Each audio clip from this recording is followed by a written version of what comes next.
Setelah sempat vakum beberapa minggu akibat pembenahan dan perbaikan, kegiatan akad nikah di Masjid Raya Baitur Rahman, Banda Aceh kembali berlangsung. Pasangan Teuku Yusrizal dan Dewi Musliani menjadi pasangan pertama yang melangsungkan proses akad nikah di Masjid Kebanggaan Masyarakat Aceh ini 40 hari pasca tsunami. Akad nikah dimulai tepat pukul 10 dan berlangsung singkat selama kurang lebih 25 menit.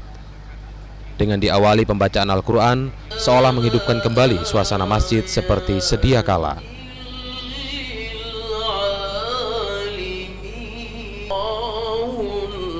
Pada hari biasa sebelum musibah tsunami terjadi, Masjid Raya Baitur Rahman, Banda Aceh memang dijadikan tempat melangsungkan proses akad nikah.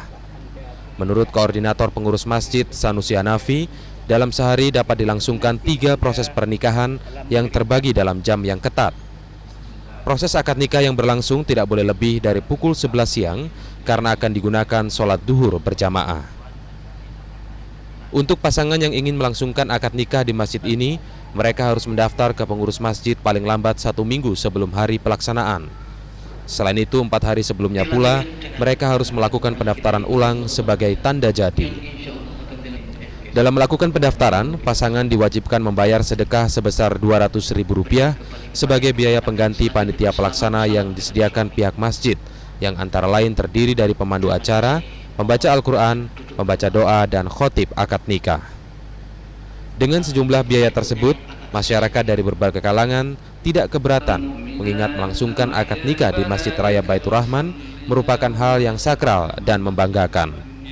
Pernikahan di Masjid Raya ini dilakukan oleh banyak masyarakat dari semua lingkup kalangan, baik tinggi maupun masyarakat yang awam yang rendah, karena mereka berpikiran bahwa masjid ini adalah masjid yang besar, masjid yang mulia, masjid yang bagus, dan masjid yang dibanggakan oleh masyarakat Aceh sendiri, bahkan oleh masyarakat Asia Tenggara. Kemudian terletak di Serambi Mekah. Jadi kalau orang nikah di Mekah, di Baitul Haram, di Masjidil Haram, maka mereka juga menggambarkan ini masjid di Serambi Mekah hampir sama sakralnya dengan di tempat yang suci. Hampir di setiap pagi hari, Masjid Raya Baitur Rahman, Banda Aceh penuh dengan anggota keluarga yang melangsungkan pernikahan putra-putrinya. Menariknya, mereka datang dari berbagai daerah di luar Banda Aceh, bahkan dari luar Provinsi Nangro Aceh Darussalam. Dengan pelaksanaan akad nikah pertama pasca tsunami ini, diharapkan dapat melanjutkan kebiasaan masyarakat yang telah berlangsung sejak tahun 80-an. Dari Banda Aceh, Indra Maulana, Yoki Yusanto, Metro TV.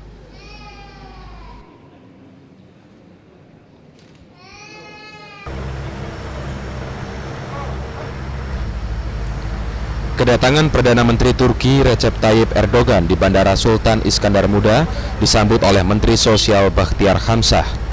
Di bandara, Erdogan juga mengadakan pertemuan dengan Menko Kesra Alwi Shihab. Setelah itu Erdogan mengunjungi lokasi bencana di wilayah Loknga. Erdogan juga menemui para relawan asal Turki di tempat pengasuhan anak korban bencana tsunami di kawasan Lampinang.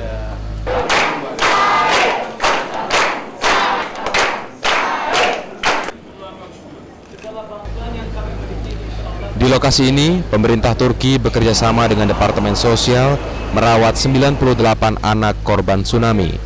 Pemerintah Turki juga berencana membangun 1.000 rumah bagi para pengungsi dan rumah sakit.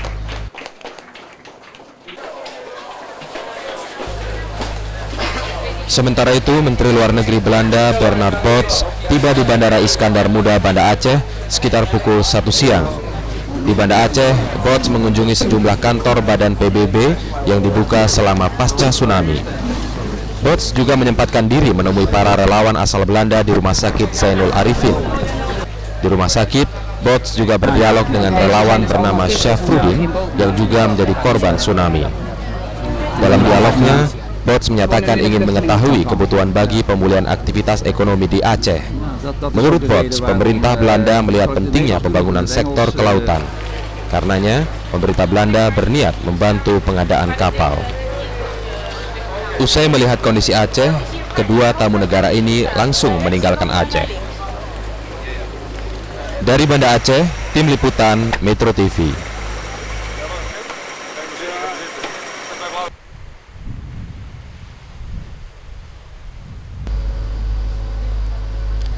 Peristiwa gempa bumi yang disusul gelombang tsunami 26 Desember lalu akan dicatat sebagai mimpi buruk bagi sebagian warga Aceh. Namun kenangan akan keindahan tempat-tempat yang telah hancur akibat bencana tersebut tidak dapat dilupakan oleh sebagian warga Aceh, terutama yang tinggal di pengungsian. Setiap sore, puluhan warga terutama yang berusia muda datang ke tepi muara Sungai Lambeso ini. Dan juga orang tua yang membawa anak-anak untuk menikmati suasana sore di dekat jembatan yang menghubungkan kota Lamno dengan Melaboh. Para pengungsi yang merasa jenuh dengan suasana pengungsian juga banyak menghabiskan waktu di sini sambil mencari sisa-sisa harta mereka. Warga mengatakan sebelum diterjang tsunami, muara Sungai Lambeso ini banyak dikunjungi masyarakat pada sore hari. Banyak warga yang memancing di dekat jembatan Lambeso. Banyak juga yang berbelanja karena daerah ini merupakan penghasil buah jeruk. Anak-anak muda kalau sore-sore sering mancing di sini, sering duduk-duduk.